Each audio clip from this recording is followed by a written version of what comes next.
বালদিনী মেহমানরা কি ওনাদের সামনে ওনারা সামনে স্টেজ বালদিনী মেহমানরা কোথায়?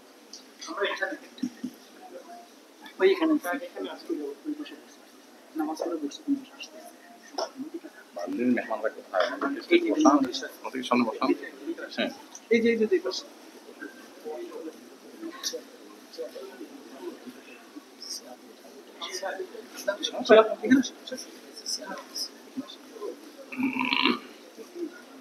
আপনারা নিজেরা চেয়ারে বসে মেহমানদেরকে নিচে বসাইছেন? হ্যাঁ, কেমন কথা এগুলো? নিজেরা চেয়ারে বসে মেহমানদের নিচে বসাইছেন?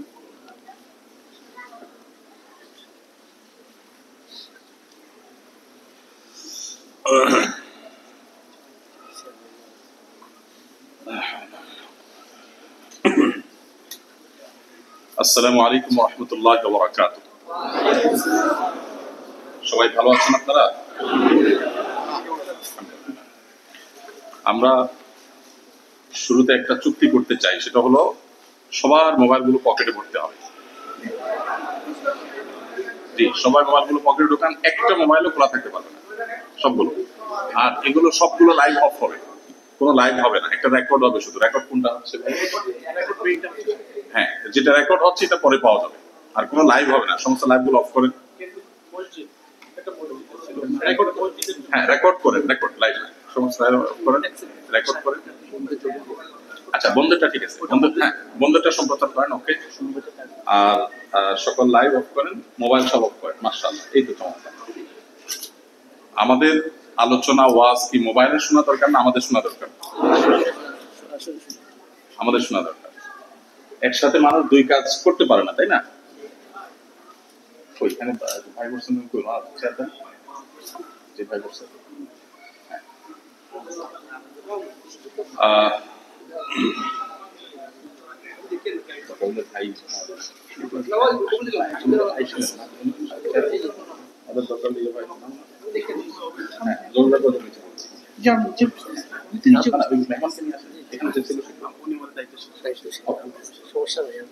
ঠিক আছে,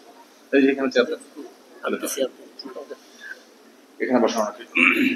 মাশাআল্লাহ, আলহামদুলিল্লাহ। সবাই এই যে আরেকবার মোবাইল বের করছে,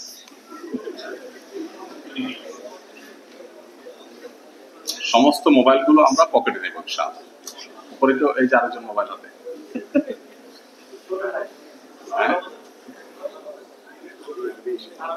আচ্ছা, অন্য দেশে, ঠিক আছে, খালাস, অসুবিধা নেই। জি ভাই, আলহামদুলিল্লাহ। সবাই ভালো আছেন তো আপনারা?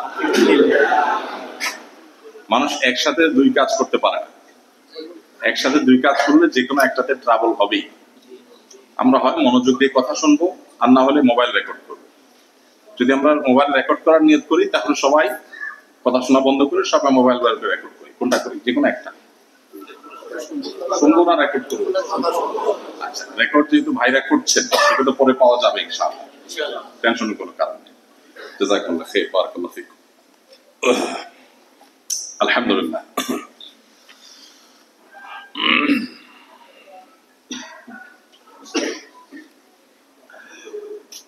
আলহামদুলিল্লাহ, আলহামদুলিল্লাহ রাব্বিল আলামিন, ওয়াসসালাতু ওয়াসসালামু আলা আশরাফিল আমবিয়া ওয়াল মুরসালিন নবিয়িনা মুহাম্মদ ওয়া আলা আলিহি ওয়া আসহাবিহি আজমাইন ইলা ইয়াউমিদ্দিন, আম্মা বা'দ। সম্মানিত প্রবাসী বাংলাদেশী ভাই সকল,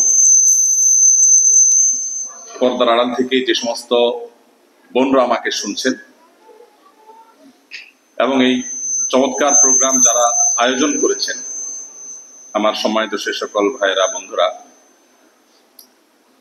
সেই সাথে অত্র মসজিদের সম্মানিত কর্তৃপক্ষ যারা এখানে আমাদেরকে সমবেত হওয়ার, আপনাদের সাথে আমাকে মিট হওয়ার সুযোগ করে দিয়েছেন, আল্লাহ রাব্বুল আলামিনের কাছে তাদের সবার জন্য দোয়া করি, আল্লাহ তাআলা আমাদের সবাইকে এর জন্য সর্বোত্তম বিনিময় দান করুন। আজকে আপনাদের ওয়ার্কিং ডে, সবারই কাজের চাপ আছে, ডিউটি আছে, এর মধ্যেও আপনারা অনেক কষ্ট করে এখানে সমবেত হয়েছেন আমি জানি। সাউন্ডটা কি ঠিক করা যাবে না?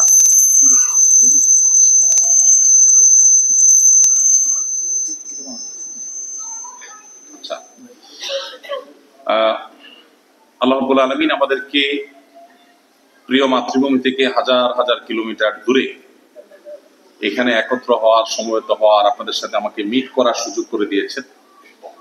এই জন্য আল্লাহ তাআলার কাছে আমি শুকরিয়া জানাচ্ছি, আর আপনাদের কাছেও কৃতজ্ঞতা জানাচ্ছি যে আপনারা অনেক মূল্যবান সময় বের করে আপনারা এসেছেন এবং এখানে সমবেত হয়েছেন। আল্লাহ তাআলা আমাদেরকে ঠিক এভাবে জান্নাতুল ফেরদাউসেও একত্র হওয়ার তৌফিক দান করুন। সম্মানিত ভাই সকল, মূলত আজ আপনাদের সাথে মিট হওয়া, আপনাদের সাথে মিট করা, সাক্ষাৎ করা, মতবিনিময় করা, আপনাদের খোঁজ খবর নেওয়া এবং সেই সাথে আপনাদের ভাই হিসাবে আপনাদের কাছে কিছু আর্গুমেন্ট, আপনাদের কিছু জিজ্ঞাসার জবাব, সেগুলো দেওয়া হলো উদ্দেশ্য। শুরুতেই আমরা আল্লাহ রাব্বুল আলামিনের সেই অনুগ্রহের স্মরণ করতে চাই যে অনুগ্রহের ভিত্তিতে আজ আমরা এখানে একত্র হয়েছি। আমরা প্রথমত সবাই বাংলাদেশী এবং একই দেশের মানুষ হিসেবে আমরা আজ এখানে সমবেত হয়েছি, সেই সাথে আমরা সবাই মুসলমান। তাহলে দুই দিক থেকে আমরা সবাই একে অন্যের সাথে একই বন্ধনে আবদ্ধ, একটা সুতোয় আমরা সবাই গাঁথা আছি, দুইটা সুতোয়, একটা হলো বাংলাদেশী আমরা, সেই হিসাবে এই সুতোয় আমরা সবাই গাঁথা আছি। আমাদের প্রিয় স্বদেশ, প্রিয় মাতৃভূমি, এটার সাথে আমাদের সম্পর্ক রয়েছে, কেউ জন্মসূত্রে, কেউ পৈতৃক সূত্রে, কেউ হয়তো অন্য কোনো সূত্রে আমরা বাংলাদেশের মানুষ, সেই হিসাবে আমরা এখানে একত্র হয়েছি। সেই সাথে আমরা সবাই মুসলমান এবং সেই সূত্র আমাদেরকে এখানে একত্র করেছে। তো এই দুটি সূত্র যেহেতু আমাদেরকে একত্র করেছি, অতএব এই দুটি বিষয়কে সামনে রেখে আমি প্রথমে কিছু কথা বলতে চাই।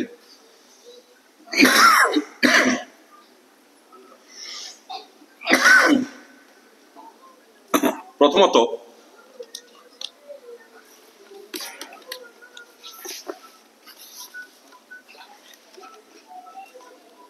বাংলাদেশি মানুষ হিসাবে আমরা সবাই কিন্তু আমাদের দেশের দূত হিসাবে আছি এখানে।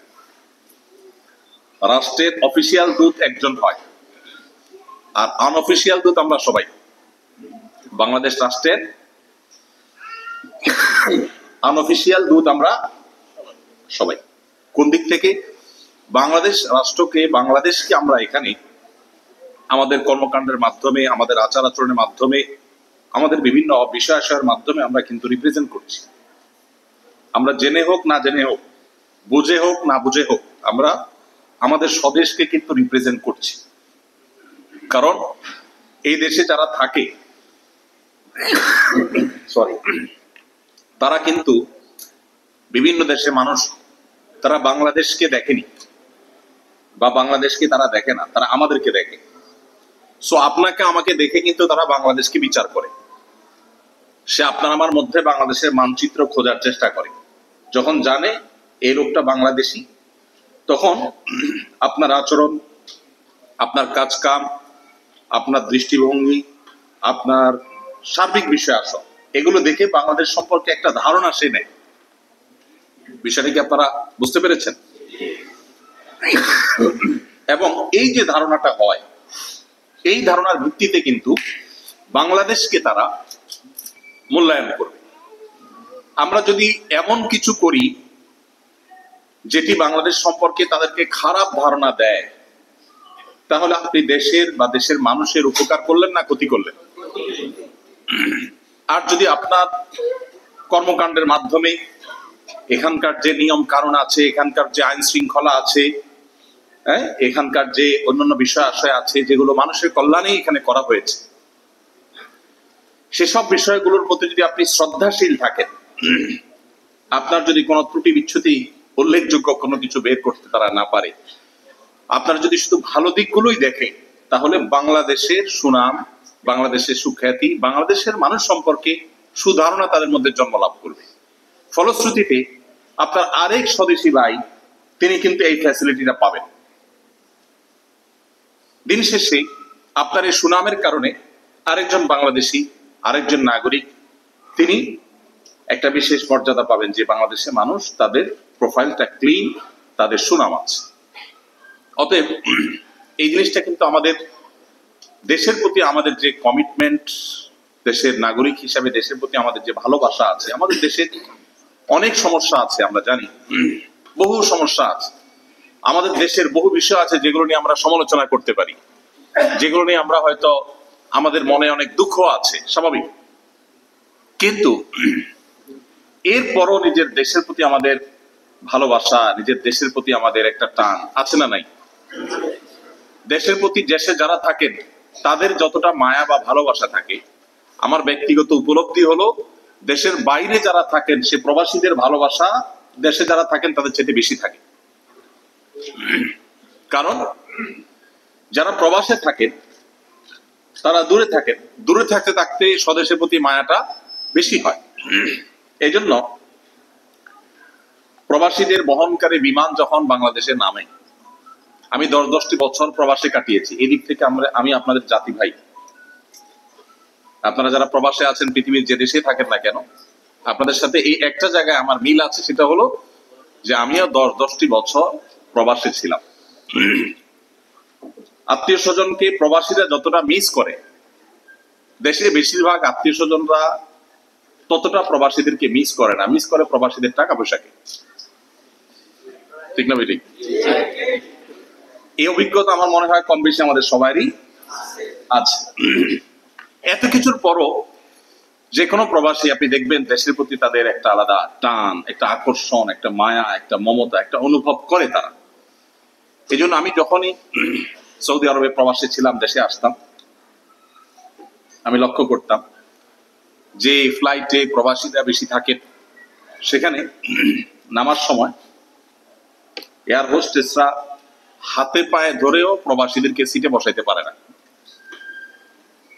6 ঘন্টা, 7 ঘন্টা, 8 ঘন্টা, 9 ঘন্টা জার্নি করে যে ব্যক্তি দেশে আসলেন, সারাক্ষণ ভদ্রলোকের মতো সিটে বসা ছিলেন, যেই বাংলাদেশের সীমানায় ঢুকে গেছে সেই প্রবাসীর প্রাণ চাঞ্চল্য চলে এসছে। ঢুকে গেছে আমাদের বাংলাদেশের বর্ডারে, তাহলে আলাদা একটা তৃপ্তি অনুভব করে যে নিজের দেশে ঢুকে গেছে।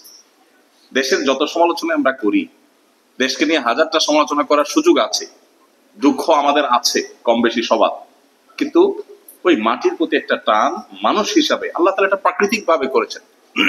মানুষ তো মানুষ, পশুদের মধ্যেও দেখবেন যে মাতৃভূমির প্রতি একটা কি আছে, টান আছে।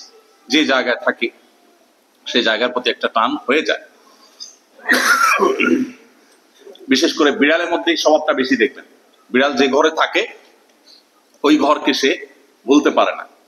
আপনি আরেক ঘরে চলে যাবেন কিন্তু সে ওই ঘর আরেক ঘরে যেতে চায় না, ওখানে থাকতে চায়। তো মানুষের মধ্যে এই স্বভাবটা আছে, যার কারণে প্রবাসীরা দেশকে অনেক বেশি অনুভব করে।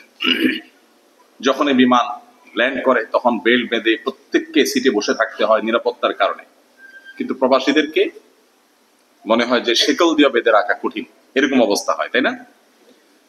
তো দেশের প্রতি এই যে আপনাদের অনেক টান আছে, আকর্ষণ আছে, এই জায়গা থেকে আমি মনে করি যে আপনাদের একটা দায়বদ্ধতা আছে।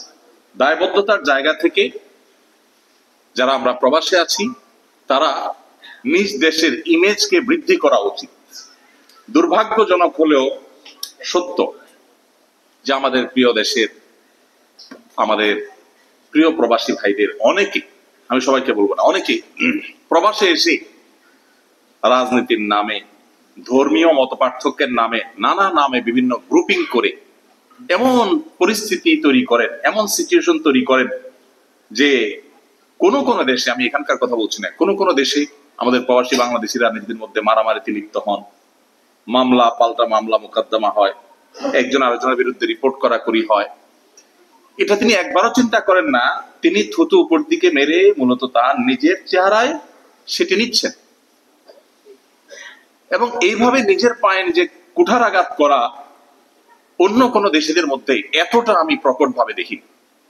আমাদের পার্শ্ববর্তী দেশের যে সমস্ত ভাইরা আছেন তাদেরকে আমরা দেখি এই সমস্ত ক্ষেত্রে তারা খুবই আপনার ঐক্যবদ্ধ থাকে এবং খুবই সতর্ক থাকে।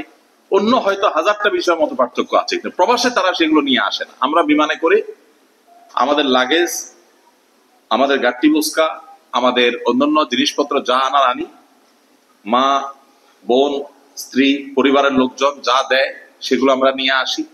সেই সাথে আদর করে সযত্নে আমাদের বুক ভরা হিংসাটাও অনেকে নিয়ে আসে। কেউ একটু উঠে গেলে কিভাবে তার পাও ধরে নামাতে হবে এ বিষয়ে পৃথিবীর কোন দেশে মানুষের যদি প্রশিক্ষণ নেওয়ার প্রয়োজন হয়, তাহলে আমার মনে হয় আমাদের দেশে মানুষ বা আমরা সবচেয়ে ভালো প্রশিক্ষণ দিতে পারবো। তো প্রথমে আমি এই নেগেটিভ বিষয়টা আপনাদের সামনে তুলে ধরছি এই জন্য যে আমি যেখানে যাচ্ছি কম বেশি আমি অনুভব করছি যে আমাদের প্রবাসী ভাইদের মধ্যে এরকম একটা বিষয় কাজ করে অনেকের ক্ষেত্রে, সবার ক্ষেত্রে আমি বলছি না। তো আমি আপনাদের কাছে আশা করব যে আপনারা সবাই বাংলাদেশের আনঅফিসিয়াল দূত, আনঅফিসিয়াল অ্যাম্বাসেডর। আপনাকে কেউ নিয়োগ দেয়নি, আপনি বেতন পাবেন না, সুযোগ সুবিধা পাবেন না, কিন্তু আপনি আপনার রাষ্ট্রকে রিপ্রেজেন্ট করছেন আপনার কর্মের মাধ্যমে, আপনার আচরণের মাধ্যমে, আপনার ডিসিপ্লিন মেনটেন করছেন কি করছেন না তার মাধ্যমে। অতএব এই বিষয়টা আপনি একটা মুসলিম প্রধান দেশের নাগরিক হিসাবে আপনার দায়িত্বশীলতা অনেক বেশি।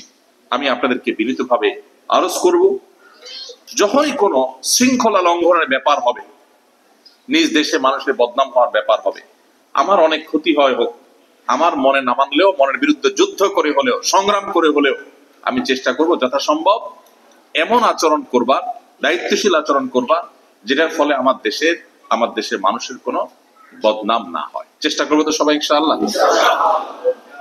দ্বিতীয়ত, যে সুতো আমাদেরকে এখানে একত্র করেছে, দুটি সুতো আমাদেরকে এখানে গেঁথে রেখেছে, আমি বলেছি আমাদের সবাই একজন আরেকজনের সাথে গাঁথা আছি, আমরা দুইটা সুতায় গাঁথা আছি সবাই, আমাদের বোনরা সবাই গাঁথা আছেন, আমরা সবাই গাঁথা আছি। একটা সুতো হলো বাংলাদেশি আমরা, আর একটা সুতো কি বলেছি? মুসলমান। এই সুতাতেও আমরা সবাই গাঁথা আছি না নেই? সবাই আমরা গাঁথা আছি।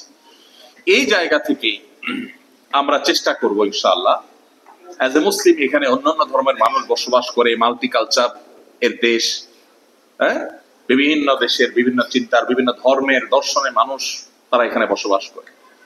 অ্যাজ এ মুসলমান আমাদের একটা বিরাট বড় দায়িত্বশীলতার ব্যাপার হয় যে আমরা আমাদের ধর্মকে, আমাদের ইসলামকে, আমাদের কাজের মাধ্যমে ইসলামের সৌন্দর্যকে তাদের সামনে তুলে ধরার চেষ্টা করবো ইনশাআল্লাহ। আমরা যদি কোনো ভুলভাল কাজ করি, কোনো অন্যায় করি, কোনো আইন লঙ্ঘন করি, কোনো শৃঙ্খলা ভঙ্গ করি, এখানকার যে ট্রাফিক নিয়মগুলো, আইনগুলো আছে, সেগুলোর প্রতি আপনি রেসপেক্ট না দেখান, সেগুলোতে অসম্মান প্রদর্শন করেন, আপনি যদি ভাঙেন, এখানকার অন্যান্য যে সমস্ত শৃঙ্খলা আছে, যে সমস্ত নিয়ম কারণ আছে, সেগুলো ভঙ্গ করলে দিন শেষে যখন আপনার আইডেন্টিটি উঠে আসবে, আপনার আইডেন্টিটির মধ্যে একটা হলো আপনি বাংলাদেশি, আরেকটা আইডেন্টিটি হলো আপনি মুসলমান। তাহলে সেক্ষেত্রে মুসলমানের দুর্নাম হবে। আর মুসলমানের দুর্নাম হলে দেখুন, আপনি একা একজন মানুষ অপরাধ করে, গুনাহ করে আপনি কতটা আল্লাহ তাআলার অসন্তুষ্টি কামাই করতে পারেন, কতটা। কিন্তু আপনি যদি একা গোটা বিশ্বের মুসলমানদের মুখকে ছোট করে দেন, গোটা বিশ্বের মুসলমানদেরকে যদি আপনি অপরাধীর কাঠ গড়ায় আসামি হিসাবে দাঁড় করান, তাহলে এই অপরাধের দায় কত বড় হতে পারে। আপনি একা একটা অপরাধ করেছেন, আপনার রুমের ভেতরে কেউ দেখেনি, আল্লাহ দেখেছেন, একটা অপরাধ করেছেন, একটা গুনাহ করেছেন, এটার দায় আপনার উপর আসবে। কিন্তু আপনি যখন সামাজিক কোনো অপরাধ করেন, যে অপরাধের ফলশ্রুতিতে মুসলমানদের ইমেজ নষ্ট হয়, মুসলমানদের দুর্নাম হয়, তখন কিন্তু এই অপরাধটা আর ব্যক্তিগত অপরাধ থাকে না, এটা তখন গোটা জাতির বিরুদ্ধে, গোটা বিশ্বের মুসলমানদের বিরুদ্ধে আপনার কিন্তু একটা অকারেন্স হিসাবে, একটা অন্যায় হিসাবে এটা বিবেচিত হয়। সেক্ষেত্রে হাজার হাজার লক্ষ লক্ষ কোটি কোটি মানুষ, গোটা বিশ্বের মুসলমানরা, তাদেরকে অপমান করলে যে শাস্তি হবে, আপনি মুসলমানদের দুর্নাম করার কারণে সেই শাস্তির মুখোমুখি আপনার হতে পারে। এই জন্য ভাই, আমাদের দায়িত্বশীলতার ব্যাপারটা অনেক বেশি, অনেক সেন্সিটিভ। আমি আশা করব যে আমরা সবাই প্রতিটা মুহূর্তে এই দুটি বিষয়কে মাথায় রেখে এখানে ইনশাআল্লাহ বসবাস করব। এখানকার যে আইন শৃঙ্খলা আছে, এখানকার যে ডিসিপ্লিন আছে, সেই ডিসিপ্লিন গুলোকে আমরা মুসলমানরা, আমরা বাংলাদেশিরা সবার চেয়ে সুন্দরভাবে মেনটেন করে চলবো, যাতে একটা সময় আমাদের এমন ইমেজ তৈরি হয় এখানে যে এদের চাইতে ডিসিপ্লিন আর কেউ মানে না, এদের চাইতে ভালো আর কেউ হয় না। এই সুনামটা আমরা অর্জন করতে চাই। সবার কাছে তো ইনশাআল্লাহ। আল্লাহ